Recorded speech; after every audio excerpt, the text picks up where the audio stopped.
Rue News sat down with U.S. Secretary of Transportation Pete Buttigieg in an exclusive interview with Editor-in-Chief Bree Blankenship. Here's a look. Why do you think UMKC in Kansas City was a good choice for the grant with 240 applicants, I believe you said? Yeah, it was a very competitive process, so we weren't able to fund every idea or every university, even some really good ones. But what we saw here was a lot of teamwork, collaboration with partner institutions, and a focus on making sure the technologies that develop aren't just developed for their own sake, but in order to bring real benefits like safety and sustainability. And those are the kinds of things we want to make sure the department is funding for the long run. Kansas City is home to the second largest rail hub in the United States. What has the Department of Transportation learned about minimizing environmental impact if a derailment were to happen because of poor railway conditions? Well, what happened in East Palestine is, I think, a call for the entire country to be more rigorous when it comes to railroad safety and hazardous material safety in particular.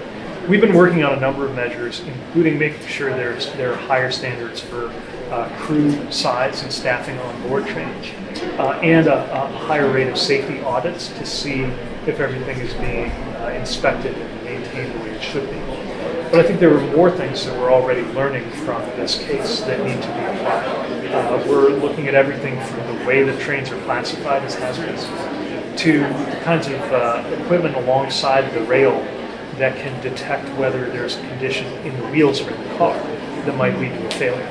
And we need to make sure there's a very high standard in terms of the inspection of the rail itself. While there's no indication that the condition of the rail itself is a factor in the Ohio derailment, we do know that that's something that needs to be subject to the highest possible standards.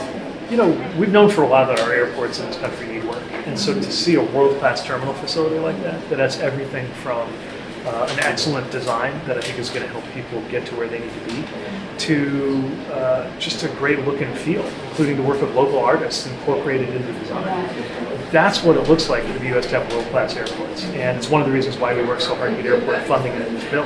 There's going to be more to support airports as we go. This is a vision. It's been coming together for years, and I'm just so energized to see community leaders who've been trying to make this happen for so long finally able to celebrate. And what part of the new airport do you wish to see that other airports will start to mimic as they come into fruition? Well, one thing is it's been designed in a way that's more accessible than a lot of our older airports. I think that's very important. And the way that it interacts with the local community, and everything from the design features and the art to the small businesses that are participating in the concession side, I think is a model to follow, because every airport is the front door to its community, and it should really reflect the community in a way that passengers can feel and in the way that the economy reflects. As somebody as part of the LGBTQ plus community, what would you say to young adults in Missouri who see their state legislation pushing for bills that go against who they are? Well, the biggest thing I want people to hear is you're not alone. And there are a lot of people rooting for it. It is, it's already hard to be young and know that you're different and just get through life. Your state shouldn't be making it harder. And yet there's some politicians who think that it benefits them to, frankly, make life harder for some of the most vulnerable people in communities in this country. But again, folks aren't alone when they're facing this, and they need to know that I have their back, that a lot of people in their community have their back, that their president has their back, and that their strength doesn't go unnoticed. And what has been your favorite thing seeing at UMKC today, the thing that inspires you most? There's a lot of really sophisticated technology here that's very impressive. I have to say the thing that speaks to my heart most is the materials, because it's one of these things no one thinks about, or at least most people don't think about, that can make the biggest difference in sustainability, and affordability, and in safety. So it's great to see that. It's great to see all of the technology that's being put to use here to make people better off. Did you have any barbecue while you were here? I had some pretty good sides. I had great barbecue last time I was here.